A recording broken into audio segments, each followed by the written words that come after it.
Morning students. कल हमने व्यंजनों के बारे में पढ़ा था कि व्यंजन किसे कहते हैं। शॉर्ट में एक बार रिवाइज कर लेते हैं कि जिन वर्णों का उच्चारण करते समय स्वरों की सहायता की आवश्यकता होती है उन्हें हम व्यंजन कहते हैं। जो व्यंजन है वो स्वरों की सहायता से ही बनते हैं। अब हम पढ़ेंगे आगे। व्यंजन के अंतर्गत हमने ये भी पढ़ा था कि व्यंजन कितने प्रकार के होते हैं। स्पर्श व्यंजन के बारे में हमें डिटेल से कल पढ़ा था कि स्पर्श व्यंजन को कितने वर्गों में बांटा गया है। स्पर्श व्यंजन को 5 वर्गों में बांटा गया है। क वर्ग, च वर्ग, ट वर्ग, त वर्ग और प वर्ग। और इन सभी वर्गों का उच्चारण स्थान अलग अलग होता है। ये भी हमने कल के क्लास में पढ़ा था और सीखा था। आज हम पढ़ेंगे अंतस्थ व्यंजन। अंतस्थ का अर्थ होता है अंदर या भीतर। यानी जब हम इन वर्णों का उच्चारण करते हैं तो जीभ जो है हमारे मुंह के किसी भी भाग को स्पर्श नहीं करती है, इसलिए ये अंतस्थ व्यंजन कहलाते हैं। अब ये अंतस्थ व्यंजन जो होते हैं ये भी 4 प्रकार के होते हैं। कौन कौन से होते हैं वो अंतस्थ व्यंजन? य, ग, ल, व। ये जो 4 व्यंजन हैं ये अंतस्थ व्यंजन होते हैं। यानी जब हम इनका उच्चारण करते हैं तो जीभ हमारी जो है मुंह के किसी भी भाग को स्पर्श नहीं करती। य, र, ल, व। आप खुद इसको बोल के देखेंगे जब आपको समझ में आ जाएगा। नेक्स्ट है हमारा ऊष्म व्यंजन। ऊष्म का अर्थ क्या होता है? गर्मी। ऊष्म का क्या अर्थ होता है? गर्म। यानी जिन व्यंजन वर्णों का उच्चारण करते समय मुख से गर्म वायु या ऊष्मा बाहर निकलती है उन्हें हम क्या कहते हैं? उन्हें हम ऊष्म व्यंजन कहते हैं। यानी इसमें क्या होता है कि जब हम इन व्यंजन वर्णों को बोलते हैं, ऊष्म व्यंजनों को बोलते हैं तो बहुत दबाव लगता है, प्रेशर लगता है। और प्रेशर लगने से क्या होता है तो जब हम उनको मुंह से बोलते हैं तो हमारे मुंह से गर्म वायु बाहर निकलती है। तो ऊष्म का अर्थ आप सभी जानते हैं। ऊष्म का मतलब होता है गर्म। तो जिन व्यंजन वर्णों का उच्चारण करते समय मुख से निकलने वाली वायु जो गर्म होती है उसे हम ऊष्म व्यंजन कहते हैं। यानी जब हम किसी इन व्यंजन वर्णों को बोलते हैं ऊष्म व्यंजन को तो ऐसा प्रतीत होता है कि मानो इन पर दबाव लग रहा है, इन पे थोड़ा प्रेशर लग रहा है। जैसे कि मान लो आप कोई सूटकेस है उसमें फिर कपड़े जमाते हैं, ठीक है, और जब वो कपड़े नहीं आते तो आप क्या करते हैं उनको थोड़ा सा दबाते हैं, है ना। दबाते हो तो थोड़ा सा क्या लगता है, थोड़ी सी अपनी ताकत लगती है ना। तो इसी प्रकार से ये जो ऊष्म व्यंजन होते हैं जब हम इनका उच्चारण करते हैं तो इन पे थोड़ा सा प्रेशर लगता है, थोड़ा सा दबाव पड़ता है। और दबाव पड़ने के कारण जब हम इनको उच्चारण करते हैं तो मुख से निकलने वाली वायु जो होती है वो गर्म हो जाती है। इसलिए इन व्यंजन वर्णों को हम ऊष्म व्यंजन कहते हैं। तो ये ऊष्म व्यंजन होते हैं, इनकी संख्या भी 4 होती है। और वो कौन कौन से होते हैं इधर हम देखेंगे। श, श, स, ह। आप इनका प्रोनाउंसिएशन करके देखें, इनको बोल करके देखें, आपको अपने आप से ही पता लग जाएगा कि इनको बोलने के लिए हमें कितना प्रेशर लगाना पड़ रहा है। श, श, स, ह। तो अब आपको समझ में आ गया होगा कि ऊष्म व्यंजन क्या होते हैं, कौन से होते हैं। अब नेक्स्ट पढ़ेंगे हम संयुक्त व्यंजन। जैसे कि हमको नाम से ही स्पर्श होता है संयुक्त यानी जुड़ना। संयुक्त का अर्थ होता है जुड़ना। यानी ये जो संयुक्त व्यंजन होते हैं 2 व्यंजन वर्णों के संयोग से मिलकर के बनते हैं, इसीलिए इनको हम क्या कहते हैं? संयुक्त व्यंजन कहते हैं। अब ये जो संयुक्त व्यंजन होते हैं ये भी हमारे 4 होते हैं। कौन कौन से होते हैं? ब्लैकबोर्ड पे आप देख सकते हैं। श, त्र, य, श। ठीक है, श, त्र, य और श।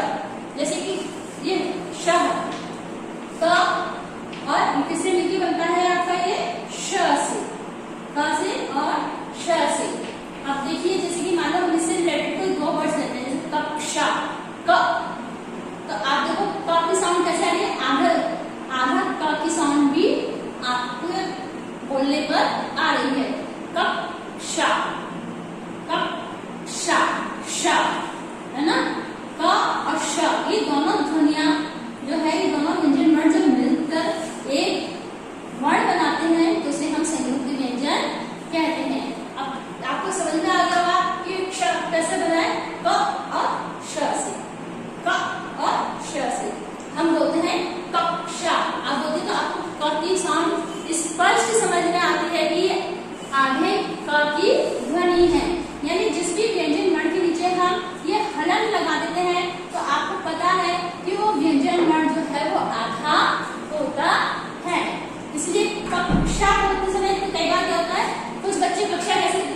लॉन्ग होता है, इसमें क्या आता है श, आधा क और श आ रहा है, तो इन दोनों को मिलाकर के ये वाला श बनता है, श। आगे आपको इसका समझ में फिर होता है हमारा देखो त्र। त्र हमारा किसके मिलकर होता है, आधा त्र से और र से मिलकर हमारा त्र बनता है। आधा त और र को जब हम मिला देते हैं तो हमारा त्र बनता है। ठीक है, जैसे मेरा त्रिशूल, त्रिशूल, जैसे मेरा त्रिशूल। ठीक है, तो ये त्र कैसे बना, आधा त र, तो क्या बन गया त्र ना। फिर आप भले इसके साथ क्या लगाएंगे, री की मात्रा, ई की मात्रा आप लगाएंगे, री। ठीक है, ई है ना, छोटा ई।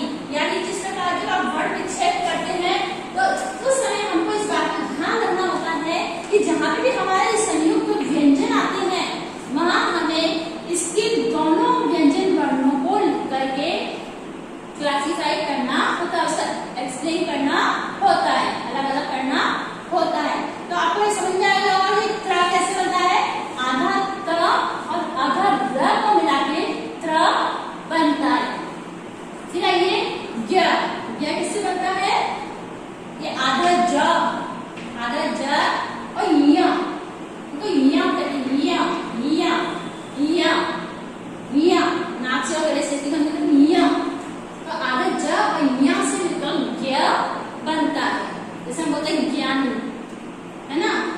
वैसे इसका सही प्रोनाउंसिएशन अगर हम देखते हैं शुद्धता की दृष्टि से तो ज्ञानी होता है, परंतु कोई हमने आज तक इसको ज्ञानी बोलते हैं, किसी को नहीं सुना होगा, ज्ञानी ही बोलते हैं, है ना। तो ये आधा ज य से मिलकर ज्ञ बनता है। ठीक है, अब आता है हमारा श। श कैसे बनता है, ये आधा श से और र से मिलकर हमारा श बनता है, इसे हम बोलते हैं श्रम। तो आपको श के साथ र की भी आवाज सुनाई आ रही है, श्रम।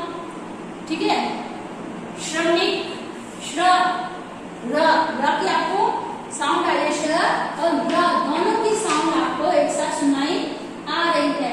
तो जब दो व्यंजन वर्ण एक साथ मिलकर के क्या बनाते हैं, एक नया व्यंजन वर्ण बनाते हैं जिसे हम संयुक्त व्यंजन कहते हैं। तो आपको अंतस्थ व्यंजन, ऊष्म व्यंजन अच्छे से समझ में आ गए होंगे। फिर हमने संयुक्त व्यंजन पढ़ा कि संयुक्त व्यंजन भी 4 प्रकार के होते हैं, श, त्र, ग्र और श। क और श से मिलकर श बनता है, त और र से मिलकर त्र बनता है, ज और य से मिलकर ज्ञ बनता है, श और र से मिलकर श्र बनता है। इस प्रकार संयुक्त व्यंजनों की संख्या भी हमारे 4 होती है। तो हमने आज अभी व्यंजनों के बारे में पूरे अच्छे से डिटेल में पढ़ लिया और समझ लिया है कि व्यंजन कितने प्रकार के होते हैं। ऊष्म व्यंजन होते हैं, अंतस्थ व्यंजन होते हैं, ऊष्म व्यंजन होते हैं, इसके अतिरिक्त 4 हमारे संयुक्त व्यंजन होते हैं। तो ये हमारे हमने व्यंजनों के बारे में हमने पढ़ा है। अब नेक्स्ट हम देखेंगे स्वनिम ध्वनियां। स्वनिम ध्वनियां क्या होती हैं, स्वनिम,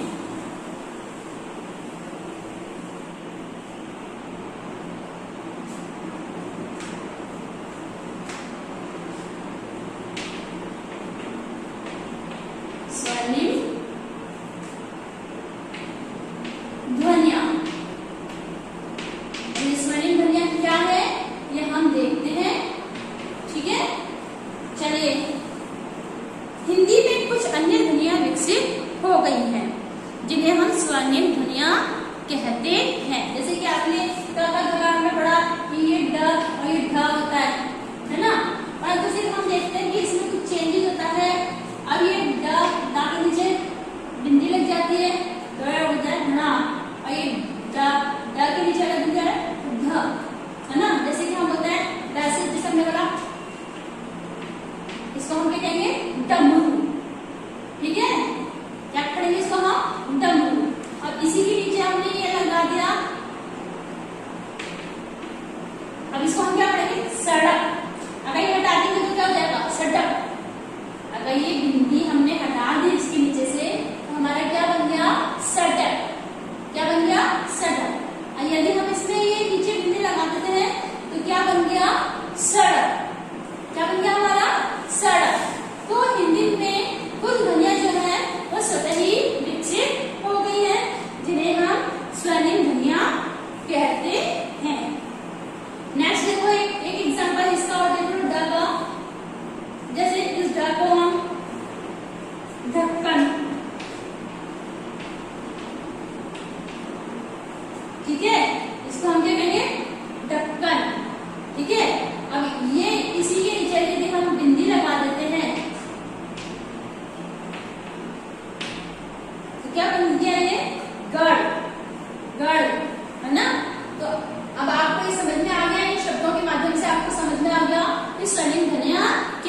अरबी, फारसी, अंग्रेजी आदि शब्दों के कारण प्रयोग में आने लगी हैं।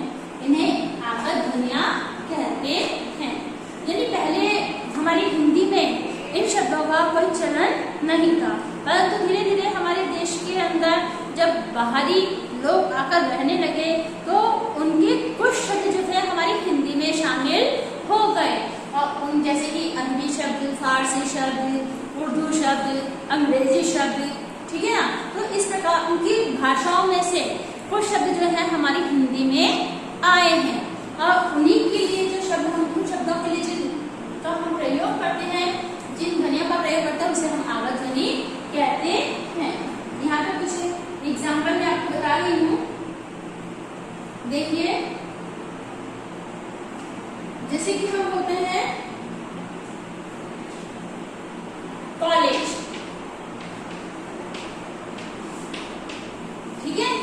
अभी आपने देखा हमारी हिंदी में कॉलेज नहीं बोला जाता, क्या बोलते थे हम? विश्वविद्यालय।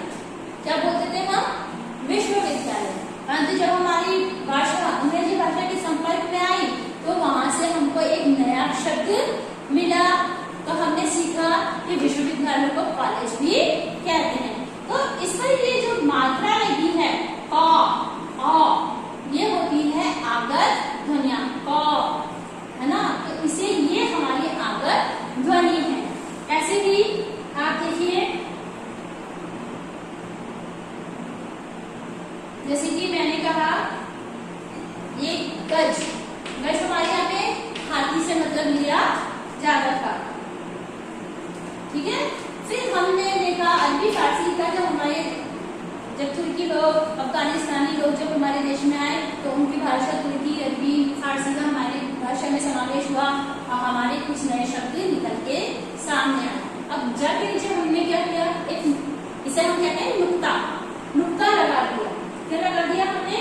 नुक्ता। तो अब ये हो गया एक प्रकार मापने की इकाई, गज, यानी जिसे हम कपड़ा नापने का एक यंत्र होता है, एक साधन होता है, ठीक है। उसे हम गज के नाम, उसमें हम इसको गज के नाम से नापते हैं। तो आप देखिए इसमें और इसमें कितना अंतर आ गया। अब ये जो गज है ये क्या है? अरबी भाषा का शब्द है, ठीक है।